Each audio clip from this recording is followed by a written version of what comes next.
organizations at times to carry stuff that I think needs recognition. But, it doesn't get carried all the time. If there are movements that need media support, today the media says, okay, pay us, and then we'll carry it.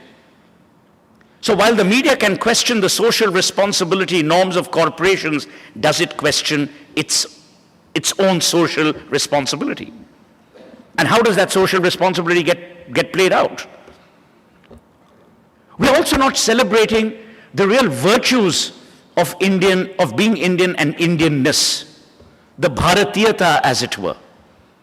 And I'm telling you, we will give way to the Kanalis and the Guccis of this world if we don't preserve our legacy and our heritage. The Taj, again, full disclosure, one of my clients does an amazing job with a Banarsi weaver. Jai has been doing it for years with her bunch of artisans and craftspeople. And it's important to preserve the legacy of the Banarsi weaver for the simple reason that that entire tribe is going out of fashion. They live in penury. The margins that are made, the margins that are added on are obscene. And to my mind, it is actually, in a strange way, the media that brought the plight of the weavers on an NDTV program which Mr. Krishna Kumar happened to see. So the media can unwittingly and at times unwillingly play this tremendous role. But can we institutionalize that? No society has as many media organizations as India does. Not one. Developed or developing. Today the pernicious influence even extends to the levels of influence that they wield even during election time. You should see the havoc that cable operators unleash on the unsuspecting voter. So we can sit here and be proud of our fourth estate as an institution. But the institution, to my mind, needs to regenerate, rejuvenate, and re-energize. Because what's happening is the institution is allowing itself, like other institutions in our country, to go adrift. It's very, very difficult to build an institution the likes of which the media is one, with robustness if you allow them to go adrift. And this pernicious influence is debilitating. It debilitates a nation, it debilitates nationalism, and at the worst, it creates a fear, a spread of negativity. And that's what's happening. I said this yesterday, this government and other governments have done a lot of good, but it just doesn't get communicated. We can't be a nation that's built every morning on bad news. So the celebration of real India, the importance of declaring or full disclosure, the criticality of neutrality and independence, and its role as a watchdog rather than a lapdog can't be more underscored than I'm doing. And to my mind, if the media is able to contain itself, to reorganize itself, and reposition its worth, it will be respected. Otherwise, the phrase that is now gaining currency, ye to journalist hai, bikau hai, big gaya hoga, will become the same epithet that you use for politicians. And you don't want that. Because like in every other organization, you have wonderful people in the media, people deeply committed. People committed not only to India, but committed to the causes that must drive a progressive and a real India. But that can only happen if we put our shoulders to the wheel and decide that if we are going to be morally calling for accountability, we've got to be morally accountable. You cannot ask for accountability when your own house is in such disarray. Thank you so much. Any questions? Kamani?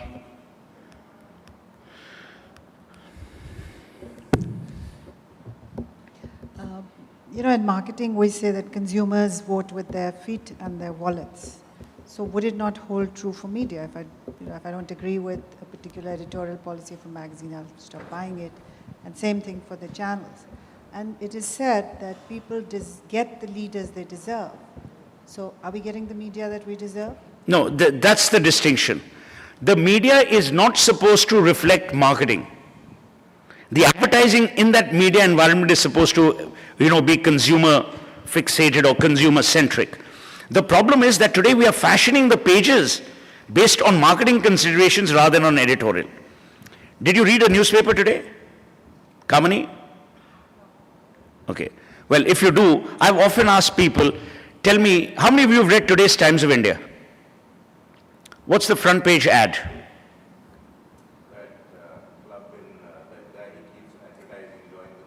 Then you're one of the few. Otherwise, front page solos for which media organizations charge 100% premium, most people can't remember the front page ad. That's the reality. How many of us are actually reading editorials today?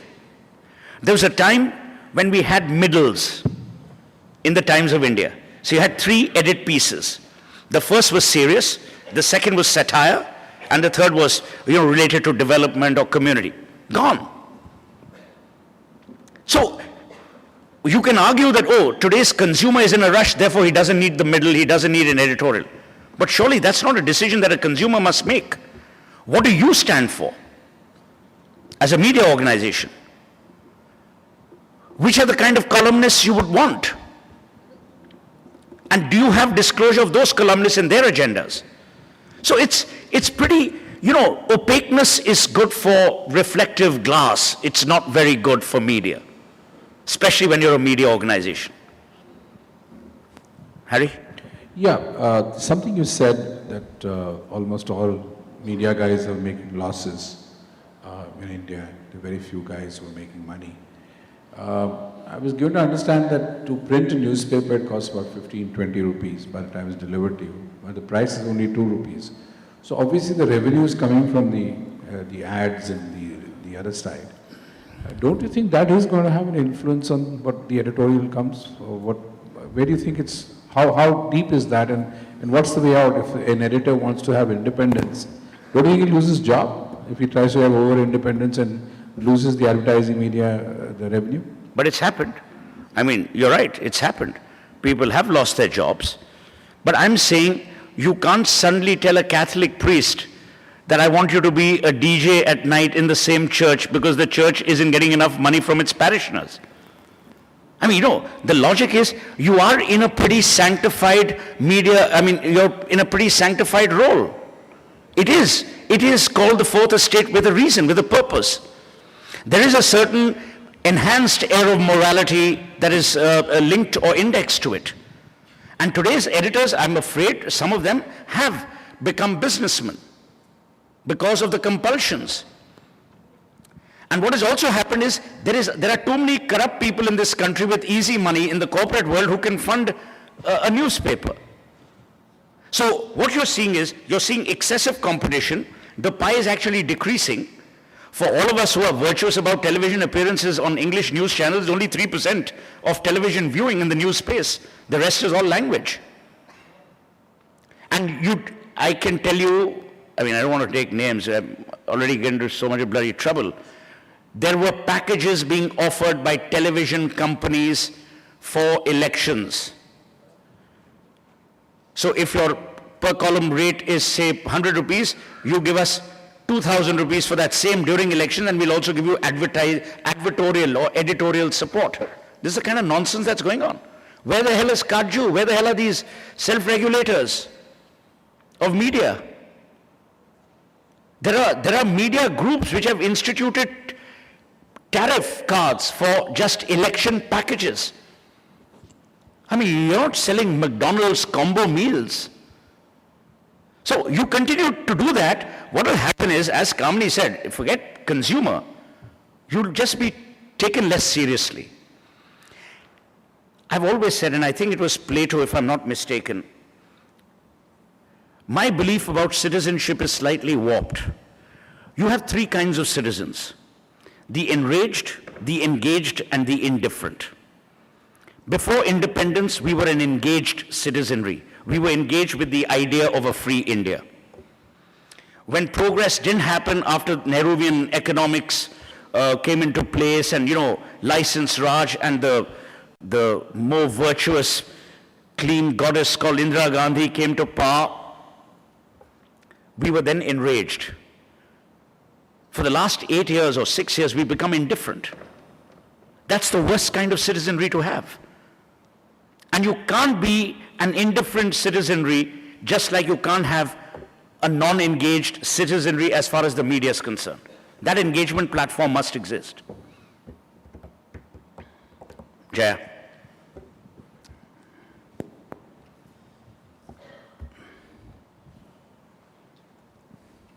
I'd like you to talk a little bit about something where the citizen's voice comes into newspapers, which is the letters to the editor column.